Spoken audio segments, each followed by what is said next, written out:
Le protocole de la visite est autour justement de nos concepts qui très simple. La Colombie et le Venezuela disent toujours que leur pays dépend du fait qu'à un certain moment donné, les leaders tels que Miranda et Bolivar viennent en Haïti. Et ils ont reçu l'aide en forme de bateaux, hommes, munitions et argent pour aller libérer l'Amérique. Et à chaque fois qu'on parle avec le président de la Colombie ou du Venezuela, la question reparaît et c'est comme qui dirait qu'ils ont pensé qu'il y a une tête par rapport à Haïti. Se dérouler autour de monuments historiques bien précis. Premièrement, au niveau de la mairie, l'exilité de Jacques va remettre une clé de la ville au président de la République. L'ISPAN propose à la nation une inauguration basée sur le thème de l'inventaire des monuments historiques de Jacques. Et après ça, à la suite de cocktail, les délégations de Colombie et d'Haïti prennent dans le manoir Adriana. Et c'est là que va avoir la réunion du Conseil des ministres national entre la République de Colombie et la République d'Haïti.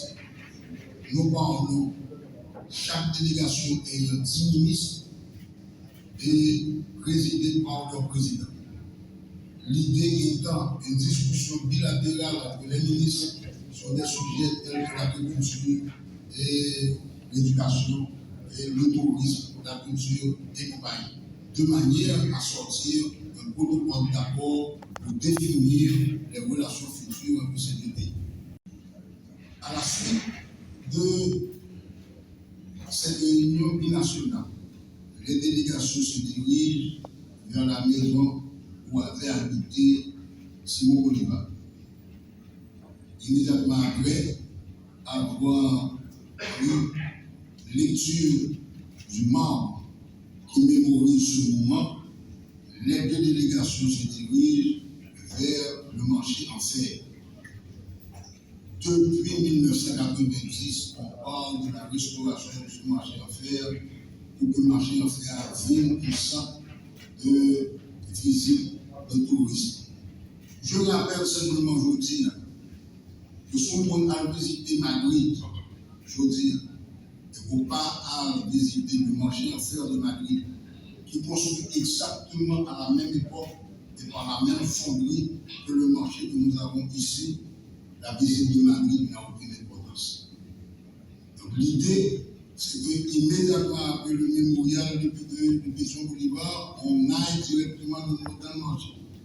Et dans le marché, nous voulons présenter le potentiel que représente ce marché et le fait que depuis au moins 10 ans, l'ISPAN a étudié et a travaillé sur comment restaurer ce marché. Donc on aura une exposition ouverte au public pour que nous regardions le travail de l'ISPAN. Immédiatement après, nous avons descendu passer devant l'ancienne prison. Il a été proposé depuis une vingtaine d'années que l'ancienne prison restaurée devrait devenir un centre culturel qu'on aurait pu appeler le centre culturel de Simon Bolivar. La visite va se faire dans le cadre de chantier en cours, mais on va présenter le plan directeur tourisme qui annonce ce que sera la ville de Jacmel et on va aussi voir la proposition de restauration de cette prison et sa conversion en centre culturel de Simon Bolivar. Immédiatement après, la délégation se dirige vers le port, mais on s'arrête sur la place Simon Bolivar où cette place avait déjà été dédicacée à Simon Bolivar, mais méritait un aménagement. Donc nous venons avec deux statues, une statue de Simon Bolivar et une statue de Pétion et une statue de Bolivar. Nous avons des dates, crise que nous vivons et nous avons pensé à cette culture, impact sur l'île Jacmel et et restaurants en difficulté pour fonctionner, hôtels en difficulté, et le ministère a oublié le premier week-end de passer ici, à partir de courant. Et il y a des difficultés pour manger. Parce que les restaurants n'étaient pas capables d'approvisionner. Mais avec tout effort que le gouvernement fait pour lui préparer une visite du président Petroa, nous voyons toute possibilité de gain. Et il semble, le ministre de la Tour, c'est l'injonction et René Depesta, Haïti debout. Et nous voyons qu'il y a une possibilité pour nous remettre Haïti debout. Donc, nous avons ça, et ça le fait. Et le ministre de la Tour parlait de la réhabilitation de l'aéroport de Jacmel. Il même insiste sur l'aéroport, même sur l'aéroport international. C'est nous pistailler seulement à 700 mètres pour y arriver à l'envie jusqu'à 1000 mètres. Et il y a une série de types d'avions. Et l'international, le vol international, aéroport à Cap-Recevoir. Et d'ailleurs, ça fait déjà un avion militaire qui relie Colombie et Jacmel. Donc, s'il sont dit Colombie, c'est son vol international. Donc, il y a une possibilité pour ne pas passer par Port-au-Prince, pour nous sortir dans quel que soit moyen, mais avec un avion qui est adapté pour atterrir directement ici à Jacmel. Donc, d'abord, premier impact qui est activité ça a gagné sur là, c'est mettre aéroport au nom international, où il y a son aéroport avec une piste qui est près de 1000 km. Ensuite, nous voyons que comme assainissement qu'a fait dans toute ville là, c'est comme vous préparez le carnaval. Et dans l'assainissement, ça, il y a un peu d'activité et un peu d'emploi créé. La mairie est en réhabilitation. Et nous visitons le matin là, nous voyons des ouvriers après.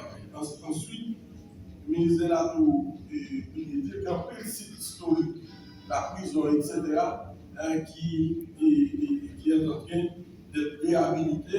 Et une bagaille qui est importante pour nous, nous voyons que l'hôtel, côté nous, là, son exemple, nous voyons que clients il y a une semaine, 2 semaines de ça, c'était activité zéro.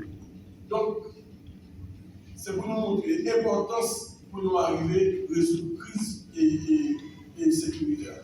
Pour nous continuer et dans la rue, pour nous finir jouir et protéger Jacmel et protéger notre ville qui est dans le pays.